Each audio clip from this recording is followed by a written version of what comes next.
What is acrylamide and why should we avoid it? Also, what are ages and how do the two relate? That's right. AGEs stand for AGE, and AGEs age us. They stand for advanced glycation end products. As we're exposed to more glycemic carbohydrate, especially cooked carbohydrate and darkened and burnt carbohydrates, we get more glucose in the bloodstream, which then, and the acrylamides, which are the, burnt part of breads or the crispy part of a pizza crust or a pretzel or a bagel, and you form acrylamides in animal products and plant foods when they're overly cooked or baked.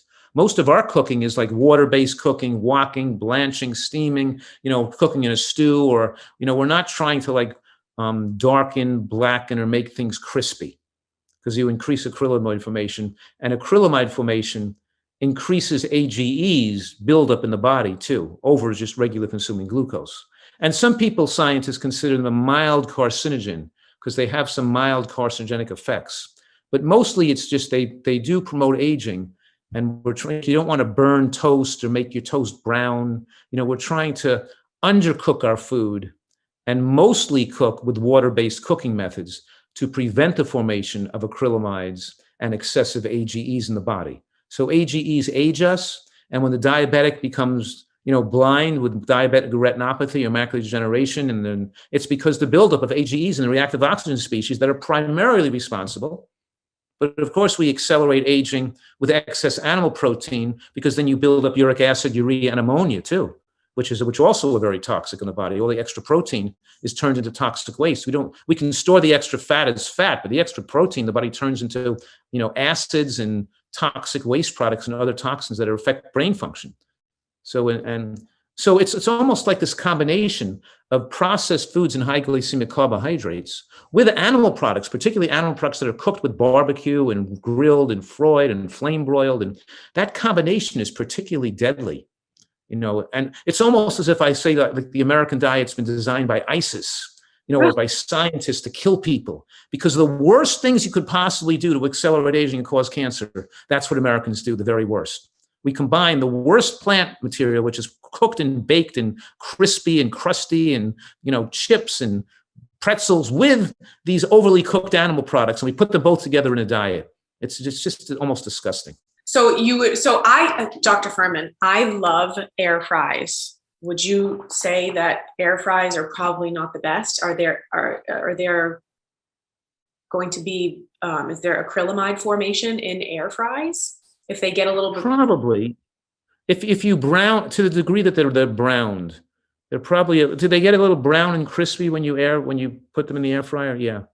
So you probably are getting a little bit of acrylamide formation. I'm not saying the body can't tolerate a little bit a couple times a week or have something a little brown, but I don't think it should be the regular source of your vegetable intake to do it that way. And even like a baked potato too would probably not be the best. Right, it's probably better than, because even when you bake the sweet potato in the oven, a lot of chefs and people like to bake it so long so it's like pouring, like the sticky, sugar is pouring out of it, and it maximizes its sweetness. That's probably not the best for your health. It's probably better to boil it in water a long time and get it soft so it's not caramelizing and forming sugar. It's still sweet, but you didn't caramelize it.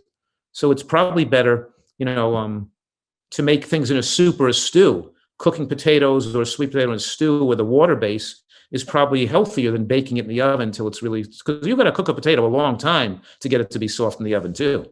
We should talk about your book for a second. So all of my questions are from your new book, Eat for Life, and it's also on Audible, and that's how I listen to it. So I will put a link for this.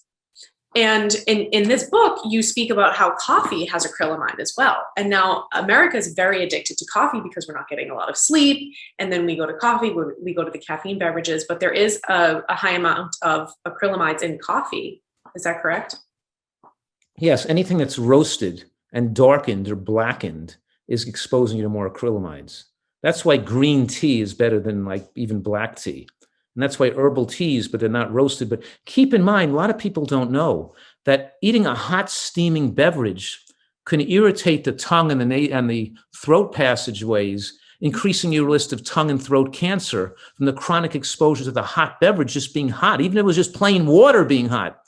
could expose you. You have heightened levels of tongue and throat cancer. Eating even soups that are burning hot, the continually micro burns to your tongue and your throat from eating excessively hot beverages. So I'm saying right now, if you like to have a tea or an herbal tea or a green tea, you shouldn't have it seeping hot, steaming, where it's almost burning your mouth. You should wait till it cools down, or drop an ice cube in, or don't heat it that hot. Make it warm, not so hot. So what I'm saying is it's still a risk factor. So people should be concerned about that, of eating overly hot substances.